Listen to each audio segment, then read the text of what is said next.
Hey guys, wanted to do some pond updates for you. Want to start out with the fish kindergarten and the Shubunkin Goldfish and what's going on here.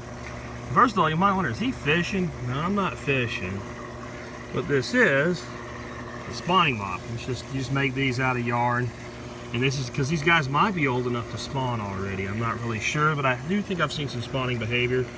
What I wanted to show you is what's going on here. I've got these guys in what we call fish kindergarten.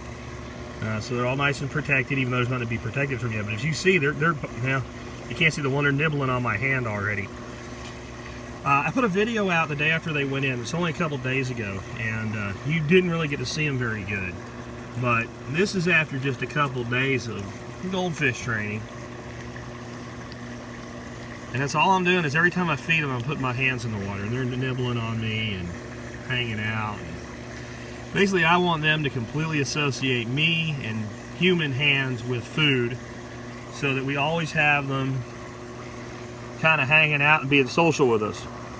So they get about a foot long eventually. These guys are about 4 inches. They got really long tails. They're just a beautiful fish, really.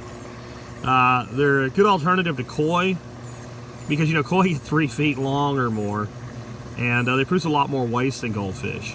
These guys have pretty good genetics. They aquariumfishsale.com or something like that's the site I got them from. They have a lot of blue in them.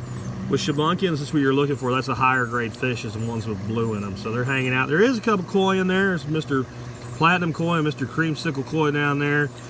They're taking a little longer to get tame, but they'll get tame as well. So that's what we got going on there. And again, the spawning mop, this is a really cool way to get fish to spawn. And I don't see any evidence of eggs on there yet, but the male goldfish, koi, do the same thing. They'll push them into plant roots and they'll deposit eggs on here. Well, if they do a good job spawning in there and I want to hatch those out somewhere else, I can just take that mop, move it, put it into another tank, and hatch out my fry in that tank. So good little hack there. Somebody was asking about details on the aeration system. This is not complicated. It's so simple. I guess that's why it's hard to understand. All this is a piece of 4-inch thin-walled drain pipe. It's into a bucket I cut in half with a circular saw, and it's cemented in there just so it won't go nowhere. And then we got slits cut in the side of the pipe, right? That's just with a chop saw, zip, zip, zip, zip. And then we got a 1-inch line to a 1-inch valve. And when we restrict it, this is what we get. We get this beautiful aeration. I mean, if you just look at that, it is fantastic.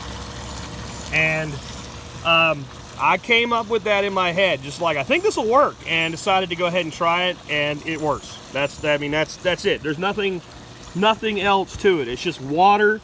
That's not air. There's no air in this line. Look, if I turn it full on, there's almost no air there. There's no air coming in.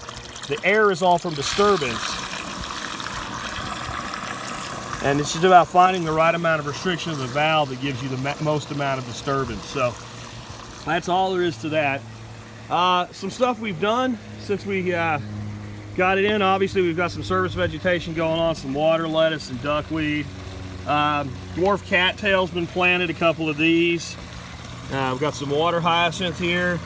These are Louisiana Black Gamecock irises. They're not that impressive yet, but they will be in time. I've got some other irises that I have got to get planted. One is called Red Beans. It's also a Louisiana variety, and I don't remember what the other is. A variegated Chinese. So those are yet to be planted. I'll probably get that done today.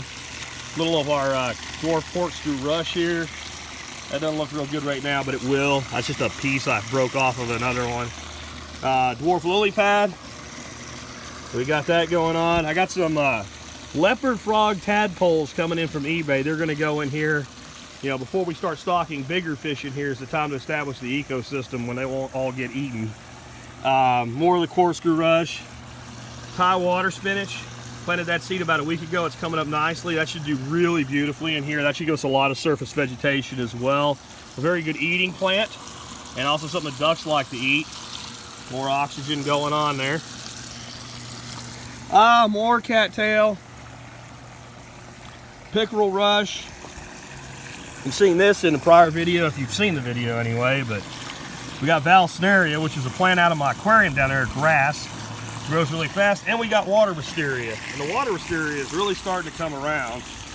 This stuff grows really fast, and out here getting sun like this, you can see this will be a great underwater and kind of drift over the top. I don't know if it's going to be able to handle growing emergent here or not. Water wisteria will absolutely grow as an emergent plant, but I don't know that it'll do well as an emergent plant when it's that deep underwater, because what happens is this leaf form changes and it gets so kind of weak from being supported by the water. When it does exceed the water column, it just kind of flops over. We'll see if any of it comes up above the water. It has not done so in my aquariums though.